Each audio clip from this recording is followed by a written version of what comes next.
Assalamualaikum warahmatullahi wabarakatuh. Saudara hadirin yang saya hormati, hakikatnya memang ada yang namanya Fir'aun itu. Simbol karena Fir'aun selalu berkembang.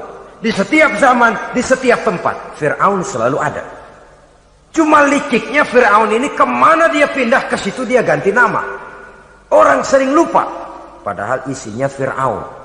Namanya bisa Hitler, namanya bisa Mussolini, namanya bisa Stalin, tapi isinya Fir'aun. Kemana dia tinggal, di situ dia ganti nama. Simbol dari kekuasaan yang terlepas dari kontrol iman.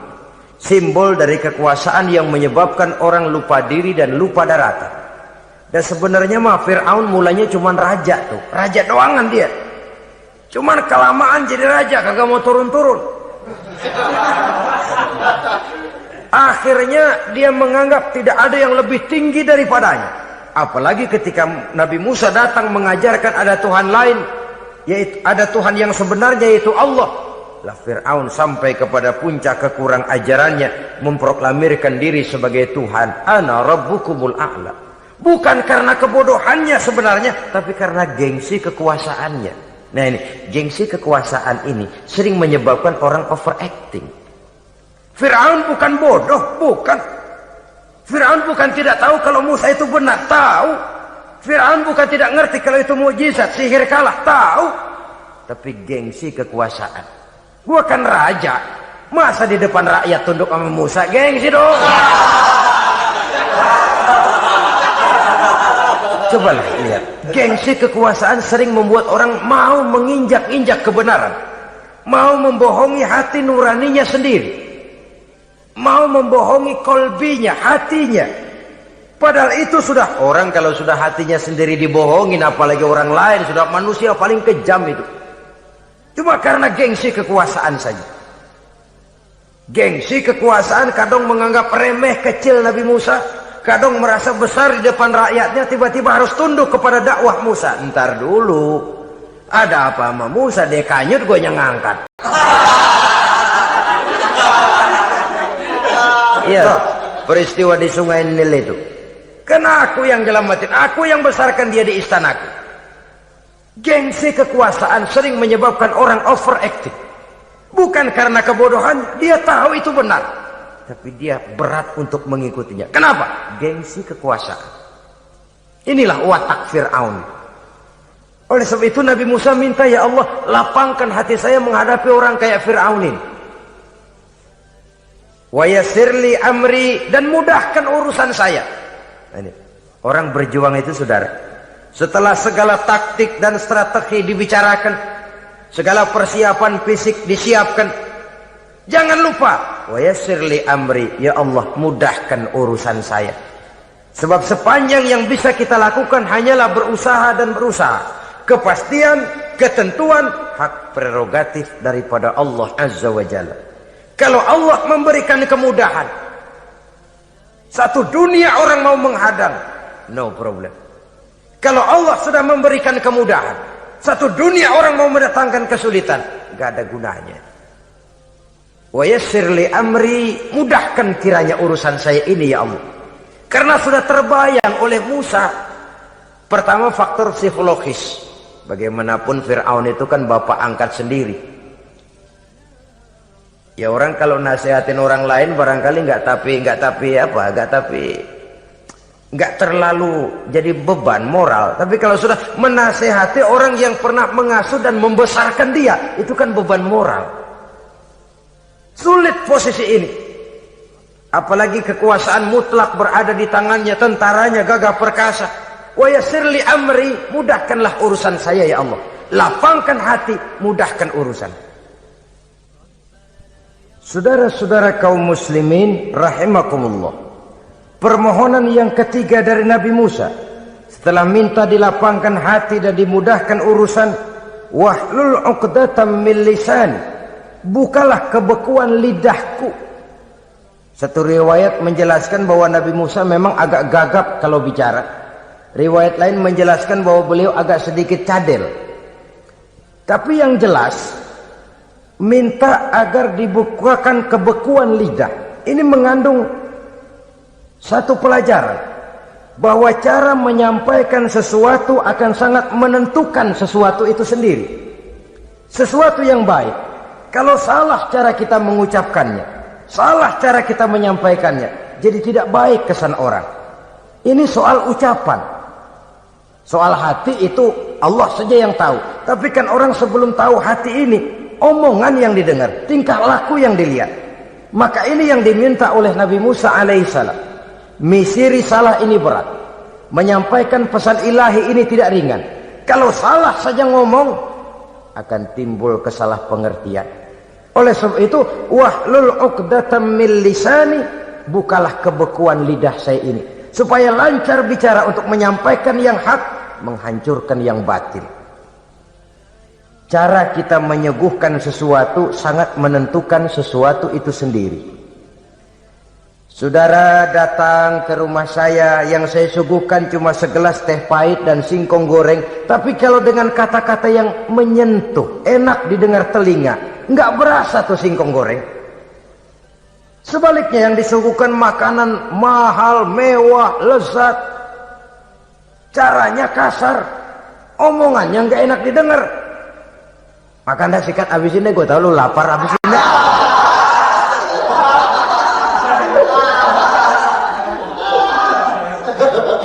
Rasanya biar lapar juga nahan juga gitu. Apa itu? Bukan makanannya yang tidak enak, bukan kita nggak doyan, bukan, caranya itu loh, caranya. Nah, Islam ini agama yang baik. Kalau disampaikan dengan kata yang tidak baik, akan timbul, oh Islam kok gitu ya. Nah ini yang tidak diinginkan oleh Nabi Musa. Wahlul 'uqdatam min lisani. Kita begitulah dalam kehidupan ini, kadang mendengar satu ceramah bisa berurai air mata, bisa histeris, bisa gembira. Kenapa? Kepandaian orang menyampaikannya. Bicara dia 2-3 jam, rasanya baru 5 menit, baru sebentar kok tahu-tahu sudah selesai. Ada yang udah setengah jam, baru seperempat jam ngomong, udah rasanya udah kayak 3 jam.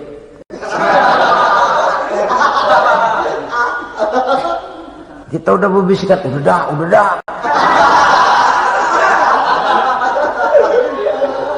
Wahlul 'uqdatam min lisani. Targetnya apa? Yafqahu qauli, agar mereka memahami. Tentu lawannya agar mereka tidak salah mengerti, agar mereka tidak salah paham. So, kalau misi ini diterima dengan salah paham, dakwah tidak nyambung. Maka ini doa banyak dibaca, diamalkan oleh orang-orang mimbar yang sering pidato. Lapang hati melihat kerumunan orang banyak, tapi nggak dak-dikduk, nggak kena demam mimbar. Udara dingin tapi keringat, baju basah. Saudara hadirin yang saya hormati, lalu permohonan yang selanjutnya daripada Nabi Musa alaihi salam, waj'al li waziran min ahli, dan jadikanlah bagiku seorang pembantu dari keluargaku. Siapa? Haruna akhi, dia tidak lain adalah saudaraku Harun. Usdud biha uzri, akan saya limpahkan kepadanya segala beban-beban yang saya derita. Artinya orang berjuang perlu teman, nggak bisa sendirian. Nggak, bagaimanapun hebatnya kita tetap memerlukan bantuan daripada orang lain. Sendiri memang lebih baik daripada berteman orang jahat. Tapi berdua lebih baik daripada sendiri. Bertiga lebih baik daripada berdua. Makin banyak, makin baik. Untuk satu persoalan yang besar, memerlukan kebersamaan. Begitulah Nabi Musa memberikan contoh. Saya tidak bisa berjuang sendiri. Saya minta dibantu oleh saudara saya Harun. Jadikan dia pembantu saya. Tempat saya membagi suka dan duka dalam perjuangan ini. Tempat saya bercerita, tempat saya mengeluh, tempat saya melarikan persoalan. Sebab beban hati itu akan berkurang kalau kita ada tempat kita bercerita. Nah, saudara-saudara, berangkatlah Nabi Musa ke Mesir. Kemudian mulai menyampaikan dakwahnya kepada Fir'aun, laknatullah alaih. Fir'aun mendengar Musa datang kembali. Kemudian terjadilah forum dakwah itu. Apa kata Fir'aun? Musa, kamu kemana saja? Saya pergi ke Madian. Apa yang kamu lakukan? Begini, begini, begitu. Kamu melarikan diri? Pada mulanya iya. Dan sekarang apa maksud kamu datang kembali ke Mesir? Semula saya ingin membebaskan kaum saya Bani Israel. Lalu saya kemudian menerima wahyu dari Allah. Ditugaskan, diperintahkan langsung oleh Allah, Sang Maha Komandan, untuk datang menemui Tuhan, menyadarkan Tuhan dari kesesatan selama ini.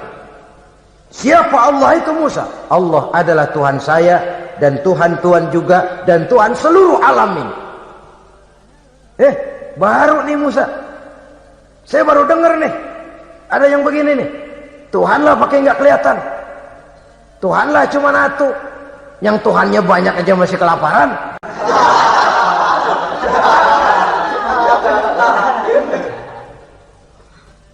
Di mana Tuhan?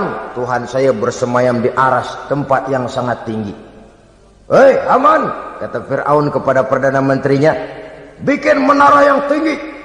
Bikin rakyat kerja paksa lagi, bikin menara tinggi. Naik Fir'aun ke atasnya, melepas panah dari atasnya. Menurut satu riwayat, panah itu ditangkap oleh malaikat, ditublaskan ke ikan, lalu dikembalikan lagi kepada Fir'aun dalam kondisi di mana panah itu berdarah. Dia tangkap lagi oleh Fir'aun, turun ke bawah, pidato di depan rakyatnya.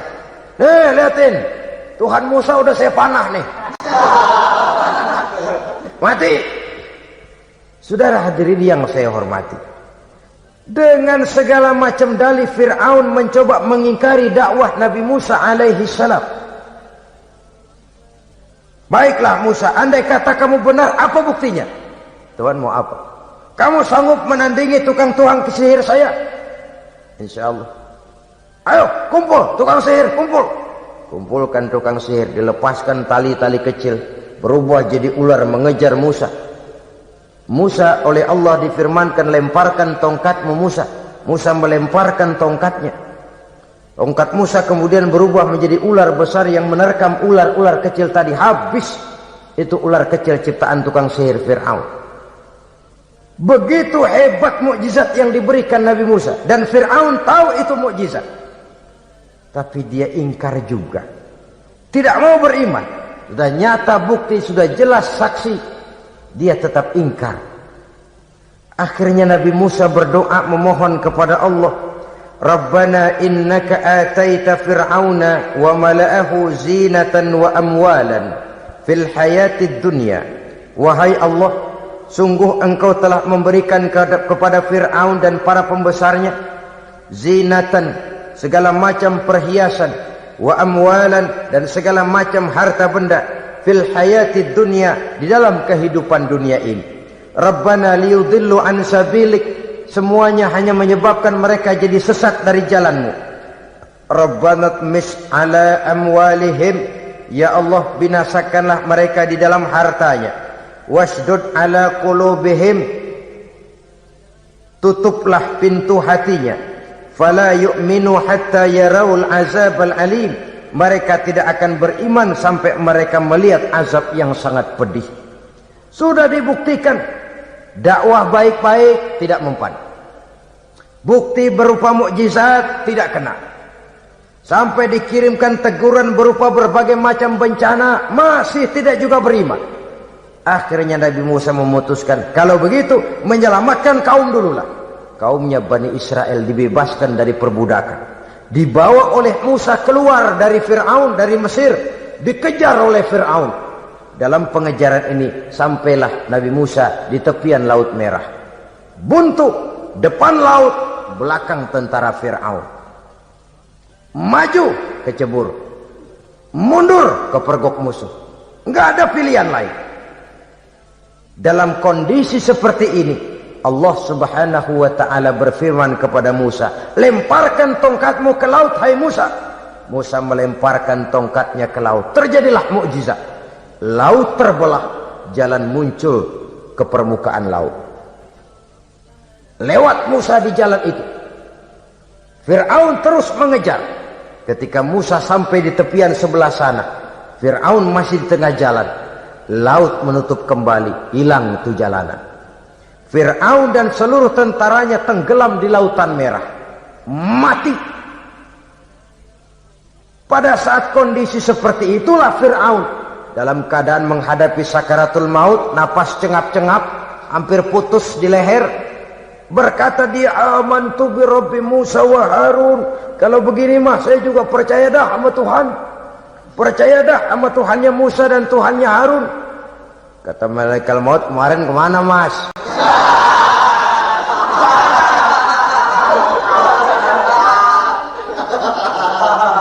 Sudah gini hari baru mau percaya, terlambat.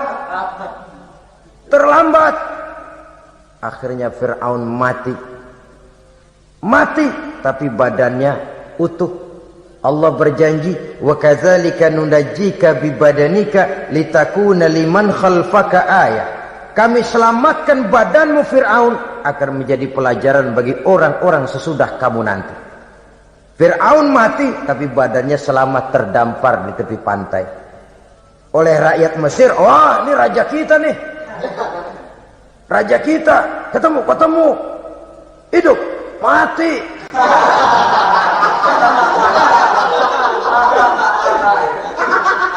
Kemudian sesuai dengan tradisi raja waktu itu, dimumilah badannya, diawetkan. Sehingga sampai sekarang, jenazah atau jasad daripada Fir'aun ini masih tersimpan dengan baik di museum negara di Mesir itu. Saudara-saudara kaum muslimin rahimakumullah. Jadi satu hal yang bisa kita ambil pelajaran daripada riwayat perjalanan dakwah Nabi Musa ini, bahwa dakwah menyampaikan risalah memang bukan jalan lurus dan licin bertabur bunga di kanan kirinya. Dakwah menyampaikan pesan agama, jalannya berliku, berbelok, menanjak, menurun, banyak onak dan duri di sekelilingnya. Yang paling makan hati adalah apabila sudah berdakwah kepada penguasa yang zalim, seperti halnya Fir'aun ini. Bagaimanapun ia punya kekuasaan, ia punya tentara, ia bisa menghitamkan yang putih, ia bisa memutihkan yang hitam. Kalau bukan iman yang jadi landasan moral dalam perjuangan, orang mudah frustasi. Kalau berdakwah kepada rakyat kecil, resiko kurang. Kalau berdakwah kepada para pengusaha, resiko kurang. Kalau berdakwah kepada kelompok-kelompok yang tidak memegang kekuasaan, resiko kurang. Tapi kalau sudah kelompok memegang kekuasaan, yang tersinggung gengsi kekuasaannya, disitulah resikonya sedemikian besar. Ini yang dihadapi oleh Nabi Musa alaihi salam. Tapi yang dijalaninya dengan tabah, dengan tekun. Karena kebenaran memang bisa ditekan, tapi satu hal yang jelas, kebenaran sama sekali tidak akan bisa dikalahkan. Buat sementara dia bisa ditekan, tapi lambat atau cepat dia pasti akan muncul ke permukaan, dan kebenaran jugalah yang akan tampil sebagai pemenang. Sebenarnya kurang apa Fir'aun? Kekuasaan mutlak berada di tangannya. Seluruh menteri-menterinya adalah pendukungnya belaka. Rakyat dipaksa untuk takut dan taat kepadanya.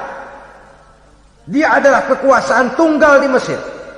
Sementara kaum Bani Israel berada di bawah penjajahannya, penindasannya, kesewenang-wenangannya. Dan bahkan ketika Nabi Musa sudah menyampaikan dakwahnya, Fir'aun malah sempat mengungkap jasa. Musa, kamu kok sekarang bisa begitu? Enggak ingat ya dulu kamu hanyut di sungai Nil, istri saya kan yang angkat, saya yang besarkan di istana saya. Kok sekarang kamu bisa ngelawan saya sih? Ini biasa. Apa jawab Nabi Musa? Kenikmatan yang kau berikan kepada saya belum seberapa ketimbang penghinaanmu kepada kaum saya Bani Israel. Jangan kau menyangka Fir'aun, kalau saya kau bikin senang, saya lalu akan mau mengkhianati bangsa saya sendiri. Tidak. Sama sekali kesenangan yang kau berikan kepada saya tidak akan menutup mata saya dari kondisi yang dihadapi oleh kaum saya, oleh umat saya. Mereka tersiksa, mereka menderita, mereka merana. Haruskah saya lupakan mereka cuma karena saya sudah tinggal di istanamu, engkau yang membesarkan? Padahal kau pun membesarkan saya bukan karena kemauanmu. Desakan daripada istrimu. Jangan ngitung-ngitung jasa Fir'aun. Andai kata pun jasamu ada kepada saya, belum seberapa ketimbang penghinaanmu kepada bangsa saya Bani Israel. Di situ Nabi Musa menunjukkan sifat nasionalisme yang sangat tinggi, rasa nasionalisme yang sangat mendalam. Kadang-kadang kan orang ya seperti di zaman penjajahan Belanda, karena diangkat jadi tuan tanah, bangsanya sendiri diinjak-injak. Karena diangkat jadi centeng dikit dah, kumis mbaplang dah, bukan main. Bangsanya sendiri diinjak-injak. Fir'aun mengingatkan ini, kalau cara kita lo gede di sini, makan di sini, segala macam di sini dah, masa lupa kacang sama kulitnya. Kasarnya mah lu bisa begini nih, Musa nih gue yang ngerawatin lo. Saya yang menjagamu, mengangkatmu dari sungai Nil. Masa sekarang sudah gede begini kamu mau berhadapan dengan saya? Punya pikiran dong dikit kalau cara kita. Mikir dong, mikir. Dulu lagi kanyu di Nil, siapa yang angkat? Musa tidak membantah. Betul itu Fir'aun, betul. Tapi apalah artinya semua itu ketimbang penghinaan yang engkau berikan kepada bangsa saya? Saya tidak mungkin menari-nari di atas bangkai umat saya. Saya tidak mungkin bersenang-senang di atas penderitaan kaum saya. Dan saya tidak mungkin senyum ceria di atas derita daripada kaum saya. Dengan tidak melupakan jasamu, saya tidak akan merubah pendirian saya. Saya ingin membebaskan penjajahan. Saya ingin membebaskan kaum saya Bani Israel dari belenggu penindasan. Kalau engkau sudah tidak mau mendengar dakwah yang saya sampaikan, tidak mau bertuhan Allah, tidak mau menyembah kepadanya, tetap dengan keangkuhan dan kesombonganmu sekarang ini, okelah, berjalanlah dengan keyakinanmu. Tapi saya harus membebaskan kaum saya Bani Israel. Saudara-saudara kaum muslimin rahimakumullah, itulah jalan dakwah, jalan menyampaikan risalah agama, risalah Islam. Sekali lagi, bukan jalan lurus bertabur bunga. Tapi agama memberikan ajaran, balighu anni walau ayat. Sampaikan dari aku walaupun cuma sekedar satu ayat saja. Tugas ini memang mulia tapi berat. Tugas ini memang terhormat tapi penuh resiko. Ya kalau menyampaikan asal sekedar menyampaikan, sudahlah, pokoknya nyampein, percaya syukur kagak, udah dah. Bukan cuma sekadar itu, ada semacam tanggung jawab moral. Maka kondisi dasar yang dilakukan oleh Nabi Musa, permohonan yang tadi itu, ya Allah lapangkan hati saya. Jalan ini penuh onak dan duri, berliku, menanjak, menurun. Banyak halangan, tentangan, rintangan, dan fitnahan. Kemudian mudahkan urusan saya. Menentang kekuasaan Fir'aun bukan perkara ringan. Bukan urusan main-main. Menentang raja yang sedang berkuasa. Kekuasaannya mutlak, otoriter pula. Diktator murni Fir'aun itu. Mudahkan urusan saya menghadapi jalan ini ya Allah. Karena tidak mungkin menurut otak. Mana bisa kata kebiasaan, impossible kata rasio. Kalau Allah mau memudahkan, semua jalan akan terbuka dengan mudah. Tapi kalau Allah yang mempersulit, bagaimanapun matangnya perhitungan strategi, taktik, rencana, program, planning, kalau Allah mempersulit, jalan itu akan jadi buntu jadinya. Oleh sebab itu maka persiapan zahir harus diimbangi dengan persiapan batin. Untuk menegakkan sesuatu yang hak, menghancurkan sesuatu yang batil, sebagaimana yang dilakukan oleh Nabi Musa alaihi salam ini. Dan segala macam tantangan dihadapi oleh Nabi Musa. Kau menyampaikan risalah bahwa engkau Rasul? Ya. Kau punya bukti? Siap. Apa buktimu? Ini, tongkat dilempar jadi ular, tangannya dimasukkan ke saku baju, lalu dikeluarkan bersinar gemerlapan, lebih sinar dari lampu merkuri. Sampai Fir'aun silau dibuatnya berasa, sudah Musa, sudah, masukkan tanganmu lagi, masukkan tanganmu lagi. Dia tahu, dia sadar itu bukan sihir, tapi lagi-lagi gengsi kekuasaan. Sehingga pantas kalau Nabi pernah bersabda, afdalul jihad kalimatu haqqin inda imamin jair. Jihad yang paling besar adalah mengucapkan kebenaran di depan penguasa yang zalim. menyampaikan kebenaran di hadapan penguasa yang zalim.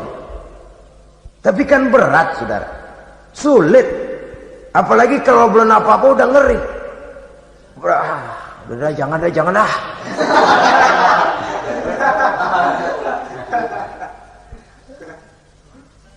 Itu sebabnya Ishrah li sadri, lapangkan hati saya. Saya tidak punya kepentingan apa-apa kecuali menyampaikan kebenaran. Kalau sudah ada kepentingan pribadi, itu yang sering jadi handicap, itu yang sering jadi jurang pemisah antara kita dengan orang yang akan kita sampaikan kebenaran tadi. Saudara-saudara kaum muslimin rahimakumullah, maka terasa benar relevannya doa yang diajarkan oleh Rasul kepada kita. Allahumma arinal haqqa haqqa warzuqna ittiba'ah wa arinal batila batilan warzuqna ijtinabah. Ya Allah, tunjukkan kepada saya bahwa yang benar itu benar, berikan saya kekuatan untuk mengikutinya. Ya Allah, tunjukkan kepada saya bahwa yang salah itu salah, berikan saya kekuatan menghindarinya. Kenapa? Orang sering tahu bahwa itu benar, tapi tidak berdaya mengikutinya. Seperti Fir'aun, tahu bahwa Musa itu benar. Abu Jahal, Abu Lahab juga tahu bahwa Nabi Muhammad itu benar. Abrahat juga tahu bahwa Nabi Ibrahim itu benar. Namrus juga tahu Ibrahim itu benar. Tapi mereka tidak berdaya mengikuti kebenaran karena gengsi kekuasaannya. Kadang kita tahu bahwa itu salah itu. Tapi karena dilakukan oleh orang yang punya kekuasaan, kita lalu tidak berdaya menghindarinya, malah terjebak ikut-ikutan salah. Lalu menghibur-hibur diri, sudahlah, tak ada gading yang tak retak. Bukankah dengan demikian kita sudah melegimitir kesalahan? Tahu bahwa itu benar dan mampu mengikutinya, itu nikmat. Tapi tahu itu benar namun tidak berdaya mengikutinya, itu mendatangkan siksaan batin. Tahu itu salah dan mampu menegur, itu nikmat. Tahu bahwa itu salah tapi larut ikut salah, nimbrung dalam kesalahan, itu mendatangkan tekanan batin. Jadi tahu kebenaran itu penting, tapi terketuk hati mengikuti kebenaran itu jauh lebih penting. Semua kita tahu Islam itu benar, tapi semua yang tahu Islam itu benar maukah mengikuti ajaran Islam? Tidak. Semua orang tahu kalau judi itu batil. Hatta penjudi yang paling kakap pun mesti tahu kalau itu batil, itu tidak baik.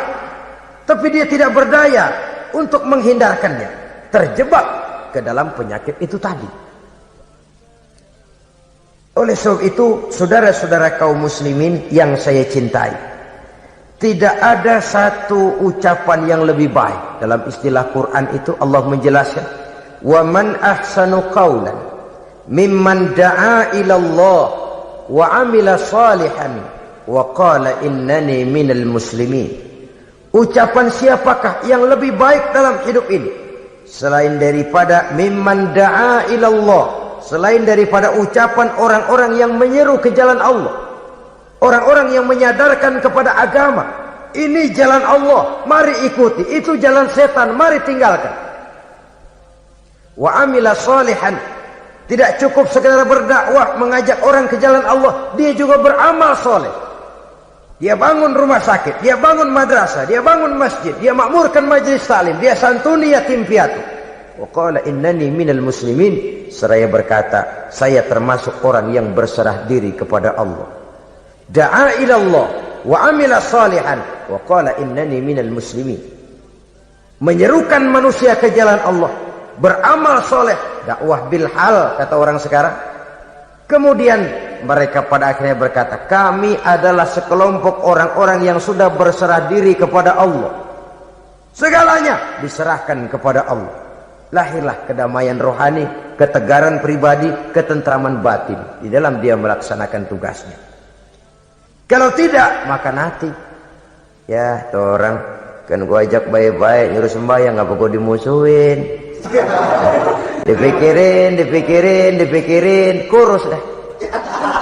ampek gaya deh. Makan hati. Soal orang mau beriman atau tidak itu bukan urusan kita. Tugas kita hanya sekedar penyampai. Tugas Rasul hanya sekedar penyampai. Kalau dakwah sudah disampaikan, metode sudah disusun, pendekatan sudah baik, tapi orang tidak mau beriman, Allahumma inni qad ballaghtu, ya Allah sudah saya sampaikan, ya Allah sudah saya peringatkan, ya Allah sudah saya sampaikan, ya Allah sudah saya tegur. Kalau toh tetap begitu juga, sudah saya sampaikan ya Allah.